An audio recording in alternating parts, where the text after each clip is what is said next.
الحمدللہ رب العالمین الصلاۃ والسلام علی سید الانبیاء والمرسلین اما بعد اعوذ باللہ من الشیطان الرجیم بسم اللہ الرحمن الرحیم ان اللہ وملائکتہ یصلون علی النبی یا ایہا الذین آمنوا صلوا علیہ وسلموا تسلیما الصلاۃ والسلام علیک یا سیدی یا رسول اللہ وعلى آلك وأصحابك يا حبيب الله الصلاة والسلام عليك يا نبي الله وعلى آلك وأصحابك يا رحمة للعالمين۔ اللہ رب العزت کی حمد و سلام اور آقا علیہ الصلوۃ والسلام کی بارگاہ میں گلہ عقیدت پیش کرنے کے بعد نہایت ہی معزز و محترم سامعین حضرات، سورہ النساء آیت نمبر 2 سے آغاز ہو رہا ہے۔ اللہ رب العزت نے ارشاد فرمایا وَآتُوا الْيَتَامَى أَمْوَالَهُمْ، اور یتیموں کو ان کا مال دو، وَلَا تَتَبَدَّلُوا الْخَبِيثَ بِالطَّيِّبِ، اور اس کو خراب سے تبدیل نہ کرو، ان کے اچھے مال کو اپنے خراب مال کے ساتھ تبدیل نہ کرو۔ اللہ رب العزت نے ان آیات کے اندر یتیموں کے حقوق کی بات کی ہے۔ یتیم جو ہیں ان کے شریعت نے بڑے حقوق بیان کیے ہیں، اور اللہ کے رسول صلی اللہ علیہ وآلہ وسلم نے یتیموں کے حقوق کا خصوصی خیال جو ہے وہ رکھا ہے۔ یتیم جو ہے اس کی تعریف یہ ہے کہ ایسا بچہ جس کی عمر ابھی تھوڑی ہے، بالغ نہیں ہوا، اور اس کے والد جو ہیں وہ فوت ہو جاتے ہیں، اس کو یتیم کہتے ہیں۔ ہمارے ہاں یہ ایک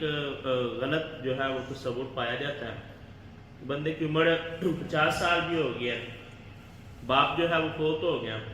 تو وہ کہتے ہیں آج ہم یتیم ہو گئے۔ حالانکہ یتیم جو ہے بندہ صرف اس وقت ہوتا ہے جب ابھی وہ نابالغ ہو اور باپ چلا جائے۔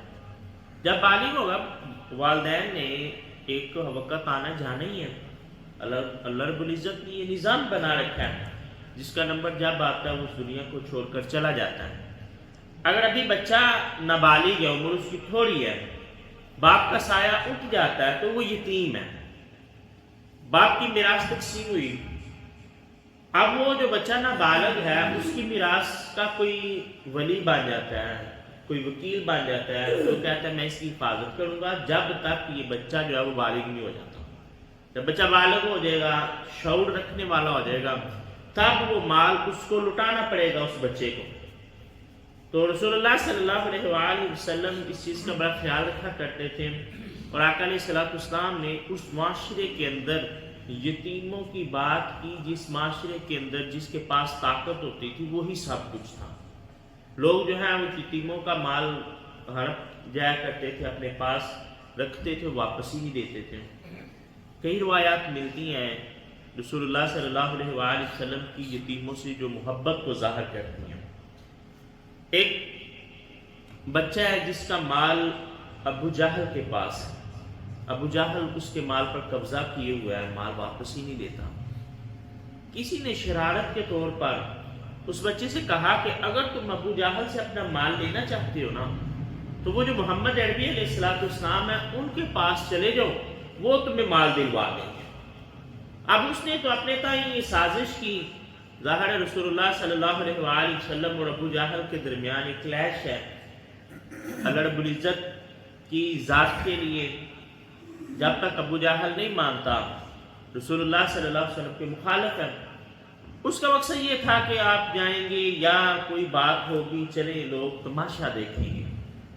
لیکن اسے کیا خبر تھی کہ جس بارگاہ کی طرف بھیج رہا ہے وہ وَمَا أَرْسَلْنَاكَ إِلَّا رَحْمَةً لِلْعَالَمِينَ کی شان والے۔ وہ بچہ آقا علیہ الصلوۃ والسلام کے پاس جاتا ہے، جا کے کہتا ہے ابو جہل کے پاس میرے باپ کا مال ہے، ہمیں ضرورت ہے، وہ مال دیتا نہیں ہے، آپ میرے ساتھ چلے نا، ابو جہل سے ہمارا مال دلوا دیں۔ اللہ کے رسول صلی اللہ علیہ وآلہ وسلم ایک لمحے کے لیے بھی نہیں رکے۔ اب ہوتا ہے نا، بندہ کہتا ہے کہ یہ بچہ پتہ نہیں اس نے یہ سچ بھی بول رہا ہے کہ اس کو ایسے ہی گمان ہو گیا۔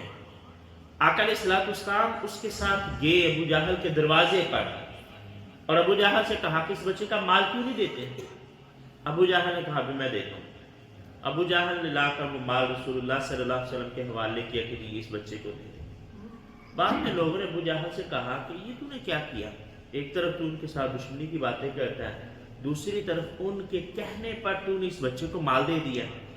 ابو جہل کہنے لگا جو میں دیکھ رہا تھا تم نے نہیں دیکھا، میں دیکھ رہا تھا کہ ان کے دائیں بائیں لوگ ہیں جن کے ہاتھوں میں ہتھیار ہے، اگر میں مال نہ دیتا تو وہ مجھے ہلاک کر دیتے۔ یہاں اس واقعے کے اندر کئی پہلو ہیں جن پر غور کرنے کی ضرورت ہے۔ پہلی چیز، ابو جہل نے جو مشاہدات کیے اس کے باوجود وہ ایمان نہیں لایا، اس کے پاس توفیق ہی نہیں تھی، کہ وہ دیکھتا ہے کئی جگہ پر اس طرح کے معاملات ہوئے ہیں۔ ایک دفعہ اللہ کے رسول صلی اللہ علیہ وآلہ وسلم حرم کے اندر حرم کعبہ میں نماز پڑھ رہے ہیں، ابو جہل نے کہا معاذ اللہ آج میں ان کا سر کچل دوں گا۔ وہ لوگوں نے کہا ٹھیک ہے جاؤ، وہ نماز پڑھ رہے ہیں سجدے میں ہیں۔ ابو جہل آگے بڑھا پھر پیچھے آئے، لوگوں نے کہا تجھے کیا ہوا؟ بڑی باتیں کرتا تھا کہ میں معاذ اللہ ان کا سر کچل دوں گا، میں تو اب کیا ہوا؟ وہ کہتا ہے میں جب قریب ہوا تو مجھے خندق دکھائی دی ہے جس میں آگ جلی ہوئی تھی، اگر میں اور آگے ہوتا تو میں خندق میں گر جاتا، آگ کے اندر گر جاتا، لیکن اس کے باوجود ایمان نہیں لایا، اپنی جو انا تھی اس پر وہ قائم رہا۔ دوسرا، اس حدیث سے یہ بات بھی سمجھ میں آتی ہے کہ اللہ کے رسول صلی اللہ علیہ وآلہ وسلم کی عظمت کو دیکھیں کہ ایک بچے کے لیے کہ شاید جس کی بات کا کوئی اعتبار بھی نہ کرے، اللہ کے رسول صلی اللہ علیہ وآلہ وسلم اپنے سب سے بڑے دشمن کے پاس بھی چلے اور اس کے دروازے پر خود چل کے گیا کہ اس بچے کا مال تو کیوں نہیں دیتے؟ تو ابو جہل نے رسول اللہ صلی اللہ علیہ وآلہ وسلم کے کہنے پر اس کا مال اس بچے کو واپس کر دیا۔ تو آج ہم انا کے بتوں میں اتنے گرفتار ہو چکے ہیں، ہمارے کہنے سے اگر کسی کا کوئی جائز کام ہوتا ہو تو ہم کہتے ہیں نہیں جی اس کے ساتھ تو میری بول چال ہی نہیں ہے، میری تو ہی ہے کہ میں اس کے دروازے پر جاؤں۔ وہاں امام الانبیاء صلی اللہ علیہ وآلہ وسلم خود چل کر ایک یتیم بچے کے حق کے لیے اپنے سب سے بڑے دشمن کے دروازے پر بھی چلے۔ رسول اللہ صلی اللہ علیہ وآلہ وسلم یتیموں کا بڑا خیال رکھا کرتے تھے۔ ایک بچہ یتیم ہے، اس کا مال اس کے چچا نے قبضے میں کر لیا، وہ دیتے ہی نہیں ہے۔ اس سے بھی کسی نے کہا کہ اگر تم مال لینا چاہتے ہو نا تو رسول عربی علیہ السلام کے پاس چلے جاؤ، وہ مال دلوا دے۔ اب وہ بچہ اپنی ماں سے کہتا ہے امی جان میں چچا کے پاس گیا تھا، چچا نے مجھے تھپڑ مارا ہے، میرے باپ کا مال نہیں وہ مجھے دیتا، میں نے اسے کہا کہ ہمیں ضرورت ہے، سارا نہ دو ہماری ضرورت کے مطابق دے دو، لیکن وہ ہمارا چچا جو ہے اس نے الٹا مارا ہے۔ وہ بچہ روتا ہوا ماں کے پاس جاتا ہے اور کہتا ہے امی جان ایک بات کہوں؟ ماں کہتے ہیں بیٹا بتاؤ کیا کہتے ہو؟ امی جان مجھے نہ کسی نے بتایا کہ اگر محمد عربی علیہ السلام سے کہوں گا نا تو وہ ہماری مدد کریں گے، میں دیکھتا ہوں آپ کے پاس لباس بھی نہیں ہے، کھانے کے لیے بھی ہمارے پاس کچھ نہیں ہے، اگر اجازت ہو تو میں ان کے پاس نہ چلا جاؤں۔ وہ ماں کہنے لگی بیٹا کیوں ان کے پاس نہ جانا؟ سنا ہے کہ جو ان کے پاس جاتا ہے انہی کے دین کا ہو جاتا ہے، وہ لوگوں کا دین بدل دیتے ہیں، تو بیٹا ان کے پاس نہیں جانا۔ بچہ تھا، ماں کی حالت کو دیکھا، ماں کے کپڑے جو ہے وہ بھی پھٹے ہوئے ہیں، تو کہتا نہیں امی جان میں وعدہ کرتا ہوں میں اپنا دین نہیں بدلوں گا۔ ضد کی، ماں نے کہا چلو ٹھیک ہے چلے جاؤ۔ وہ بچہ رسول عربی علیہ السلام کی بارگاہ میں حاضر ہوا، آ کے عرض کرتا ہے مجھے آپ سے کام ہے لیکن ایک بات میں بتا دوں میں اپنا دین نہیں بدلوں گا۔ اللہ کے رسول صلی اللہ علیہ وآلہ وسلم مسکراتے ہیں، آپ کہتے ہیں مجھے بتاؤ کیا کام ہے؟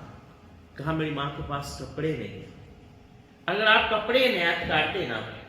اگر آپ کپڑے مجھے دیتے ہیں تو یہ بڑی آپ کی نیکی ہوگی، لیکن دین نہیں میں بدلوں گا۔ اللہ کے رسول صلی اللہ علیہ وآلہ وسلم نے کہا ٹھیک ہے۔ آپ نے سیدہ فاطمہ الزہرا رضی اللہ تعالیٰ عنہ کے کپڑے دیے کہ جاؤ یہ اپنی ماں کو دے دینا۔ وہ بچہ کپڑے لے کر اپنی ماں کے پاس آتا ہے اور جا کر کہتا ہے ماں سے کہ میں اپنی بات پر پکا رہا ہوں، میں نے دین نہیں بدلا، میں کپڑے لے کے آ گئی۔ تو ماں نے جب دیکھا تو ماں کہتے بیٹا اس دین میں رہ کے کیا کرنا ہے، اب انہی کے دین میں چلتے ہیں کہ جن سے تم کپڑے لے کر آئے۔ تو رسول عربی علیہ السلام اتنے زیادہ شفیق بچوں کے لیے جو یتیم تھے، آقا علیہ السلام نے فرمایا اس دنیا کے اندر بہترین ہے وہ گھر کہ جس گھر میں کسی یتیم کی پرورش ہو رہی ہو، کہ یتیم بچے کی لوگ دیکھ بھال کرتے ہیں، اور بدترین ہے وہ گھر جہاں پر کسی یتیم پر ظلم ہو رہا ہو۔ اور رسول ربی علیہ السلام بڑی مشہور حدیث ہے، عید کی نماز کے لیے جا رہے ہیں تو ایک بچہ جو ہے وہ روتا ہوا دکھائی دیا۔ اللہ کے رسول صلی اللہ علیہ وآلہ وسلم اس بچے کے پاس گئے، پوچھا بیٹا کیا بات ہے، کیوں روتے ہو؟ کہا یا رسول اللہ علیہ وسلم آج عید ہے، سارے لوگ عید کی خوشیاں منا رہے ہیں، آج میرا باپ زندہ ہوتا نا تو میں بھی عید کی خوشیاں مناتا، میں بھی نئے کپڑے پہنتا۔ اللہ کے رسول صلی اللہ علیہ وآلہ وسلم کی آنکھوں میں آنسو آ جاتے ہیں۔ عید کی نماز میں تو آپ تاخیر کرنا پسند کرتے ہیں، لیکن اس بچے کی آنکھوں میں آنسو پسند نہیں کرتے۔ اسے گھر لے گئے، کہا بیٹا کیا اس بات پہ راضی نہیں ہو کہ فاطمہ تمہاری بہن ہو اور میں محمد علیہ السلام تمہارا باپ ہوں؟ اور پھر حسنین کریمین کے کپڑے اس بچے کو دیے، پہنائے، پھر نماز کے لیے رسول عربی علیہ السلام جو ہے وہ تشریف لاتے ہیں۔ ایک انگریز رائٹر لکھتا ہے، سیرت کے میں بے شمار مثالیں ہیں یتیموں کے حقوق کے حوالے سے۔ وہ کہتا ہے میں آپ صلی اللہ علیہ وآلہ وسلم کی سیرت سے متاثر ہو کر اسلام قبول کرتا ہوں۔ پوچھا کہ بھئی تم نے کون سا واقعہ پڑھا کہ جس سے اتنا متاثر ہوا کہ اسلام قبول کر لیا؟ وہ کہتا ہے میں نے دیکھا سیرت میں کہ اللہ کے رسول صلی اللہ علیہ وآلہ وسلم ایک میدان میں بیٹھے ہوئے ہیں، وہاں بچے کھیل رہے ہیں، تو ایک شخص آیا اپنے بیٹے کو بلانے کے لیے، قریب تھا کہ وہ اپنے بیٹے کو آواز دیتا، اللہ کے نبی صلی اللہ علیہ وآلہ وسلم نے اسے منع کر دیا، کہا میرے پاس بیٹھ۔ تھوڑی دیر وہ بیٹھا، عرض کرتا یا رسول اللہ علیہ وسلم مجھے اپنے بیٹے سے کام ہے، آپ نے مجھے منع کر دیا، میں اپنے بیٹے کو بلانے آیا تھا۔ اللہ کے رسول صلی اللہ علیہ وآلہ وسلم نے فرمایا ٹھیک ہے تم بلانے آئے تھے، لیکن میں دیکھ رہا ہوں یہ جو بچے کھیل رہے ہیں نا ان میں ایک یتیم بچہ بھی کھیل رہا ہے، اگر تم اپنے بیٹے کو آواز دیتے وہ تمہارے ساتھ لپٹ کے چلا جاتا،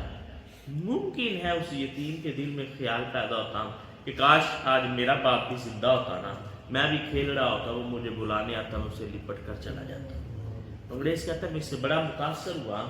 کہ وہ نبی صلی اللہ علیہ وآلہ وسلم کی رحمت کتنی وسیع ہے کہ ایک یتیم کے دل میں اٹھنے والا جو خیال ہے تکلیف کے متعلقہ اس کا بھی وہ خیال رکھتے ہیں۔ تو آقا علیہ السلام یتیموں کے حقوق کی بات کرتے ہیں، تو اس معاشرے میں کیا تھا، لوگ مال لے لیتے تھے یتیموں کا اور پھر انہیں واپس ہی نہیں دیتے تھے، یا جب واپس کرنا تو اچھا مال خود رکھ لینا، جو اپنا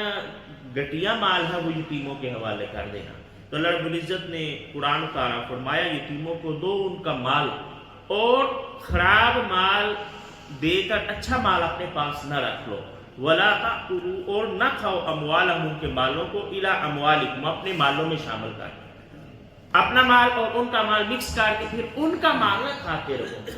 اتنا اللہ رب العزت اور رسول اللہ صلی اللہ علیہ وآلہ وسلم نے یتیموں کے مال کی حفاظت کے بارے میں بیان فرمایا، کہا انہو بے شک وکان حوبا کبیرا، یہ بڑی برائی ہے کہ لوگ یتیموں کا مال بھی کھا جائیں۔ وَإِنْ خِفْتُمْ اور اگر تمہیں اندیشہ ہو لا تقسطوا کہ تم انصاف نہیں کر سکو گے،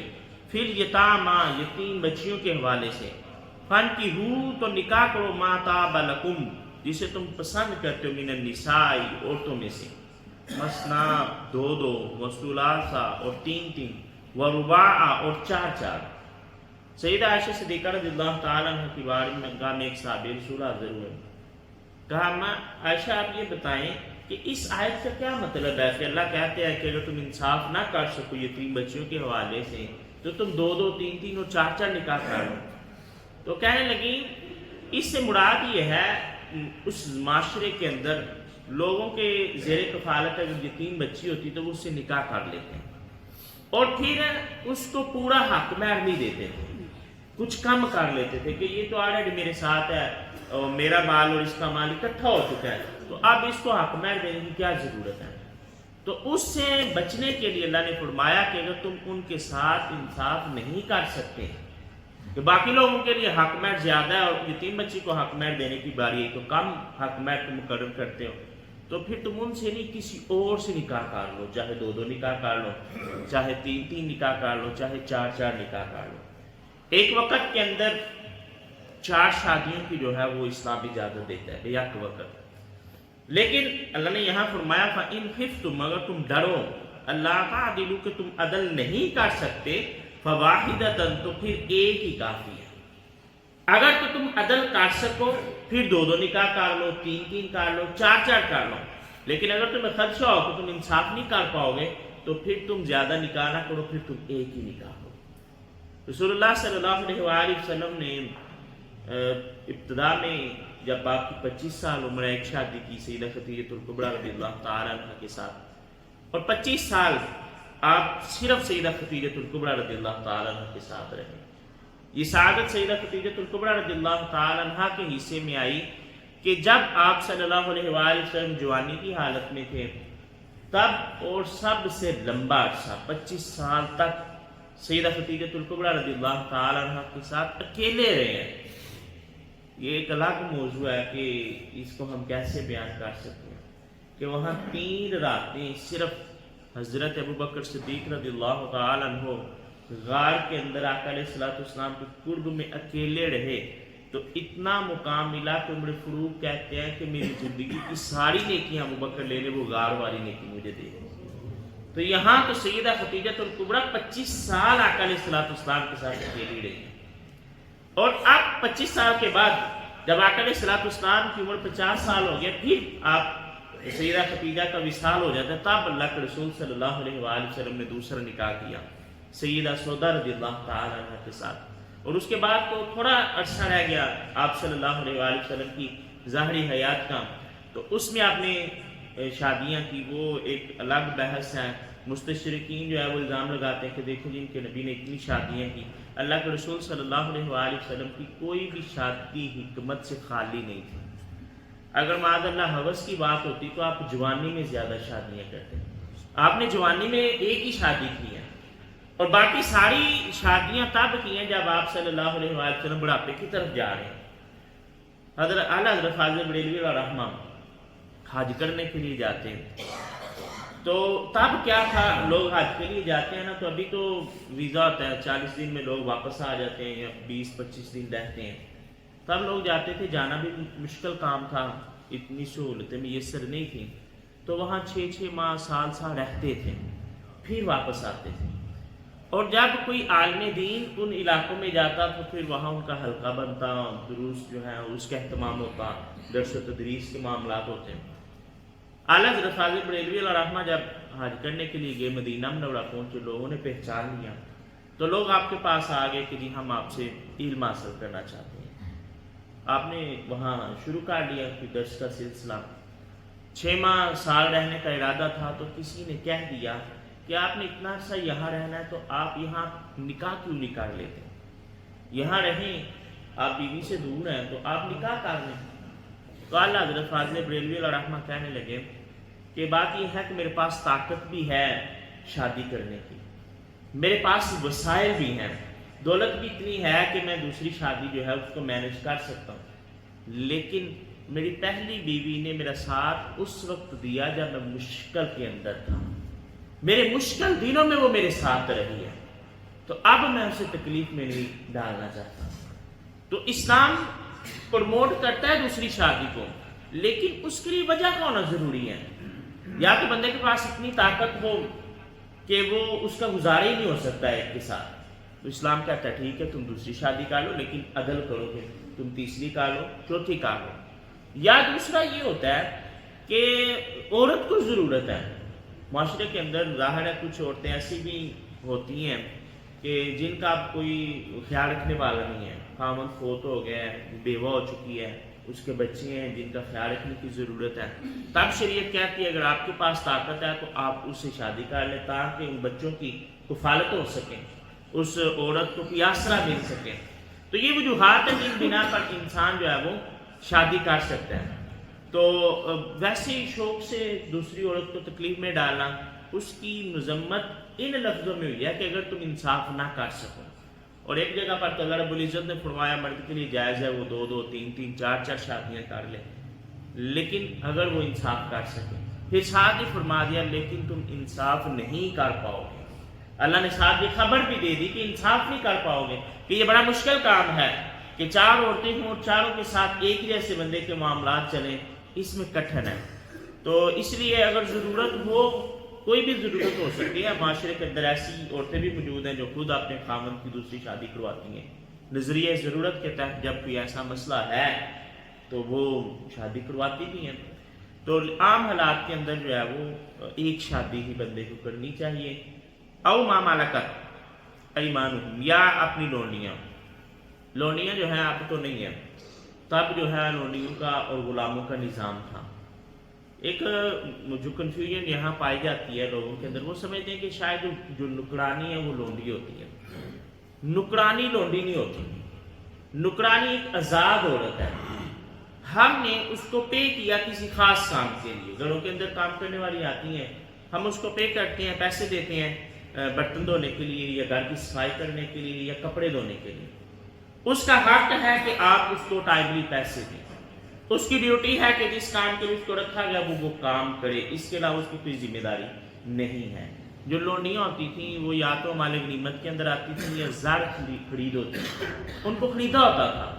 تو ان کا کوئی حق نہیں ہوتا تھا، ان کی ساری ڈیوٹیز تھیں۔ اور اسلام نے غلاموں اور لونڈیوں کی مذمت بیان کی نا، آپ دیکھیں بارہا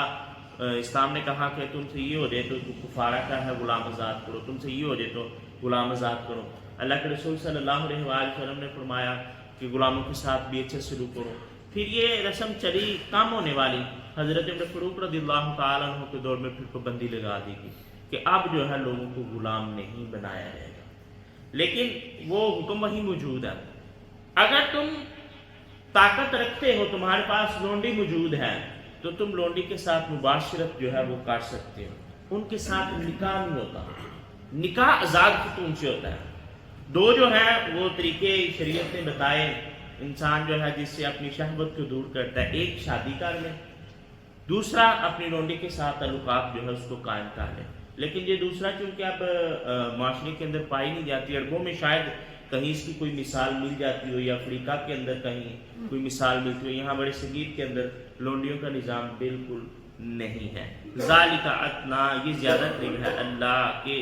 تعولوا، کہ تم زیادتی کرو، تم زیادتی نہیں کرو گے۔ اگر تم زیادہ شادیاں کرو گے، 2 3 شادیاں کرو گے، تو پھر ممکن ہے کہ زیادتی کی طرف جاؤ۔ یا دوسرا، اگر تم یتیم بچیوں سے شادی کرو گے، ان کا حق مہر نہیں دو گے، تو پھر تم زیادتی کی طرف جاؤ گے۔ تو باقی انشاءاللہ یہ مضمون آگے چل رہا ہے، کل مزید بات ہوگی۔ وما علینا الا البلاغ۔